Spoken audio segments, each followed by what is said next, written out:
நான் ஒரு டிப்ஸு தான் சொல்ல போகிறேன். இது வந்து உப்புத்தூள். நாங்கள் கடையிலலாம் உப்புத்தூள் வாங்க மாட்டோம். வீட்டிலேயே சொந்தமாக உப்புத்தூள் அரைச்சி வச்சுக்கிருவோம். இப்போ இது எப்படி அரைக்கிறதுன்னு பார்ப்போம். ஒரு தட்டில் நம்ம உப்புக்கல்லை போட்டு வெயிலில் காய வச்சுக்கிறேன்னு. தனிச்சத்து இல்லாமல் நல்லா காய வச்சுக்கிறேன்னு. இப்போ நல்லா காஞ்சிருச்சு. தனிச்சத்து இல்லை, நல்லா காஞ்சிருச்சு. இதை மிக்ஸி ஜாரில் போட்டு அரைச்சிக்கிறேன்னு. தனிச்சத்து இல்லைன்னா தான் நல்லா நைஸாக அரையும், இல்லைன்னா கொரகொரப்பாக அரைக்கும். இப்போ ஒரு ஸ்பூனை வச்சு கிண்டி விட்டுக்கிறான்னு. கிண்டி விட்டு இன்னும் கொஞ்சம் அரைக்கணும். இப்போ நல்லா நைஸாக அரைஞ்சிருச்சு. இப்போ நம்ம வந்து ஒரு ஜாரில் போட்டு நம்ம மூடி வச்சுக்கிற வேண்டியது.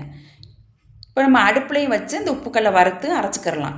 வெயிலில் காய வைக்காமல் நம்ம அடுப்புலையும் வச்சு வறுத்து அரைச்சிக்கிறலாம். நான் வெயிலில் தான் இப்போ காய வச்சேன். இப்போ ஒரு ஜார் நிறைய வந்துருச்சு. மூடி வச்சு யூஸ் பண்ணிக்கிற வேண்டியதான்.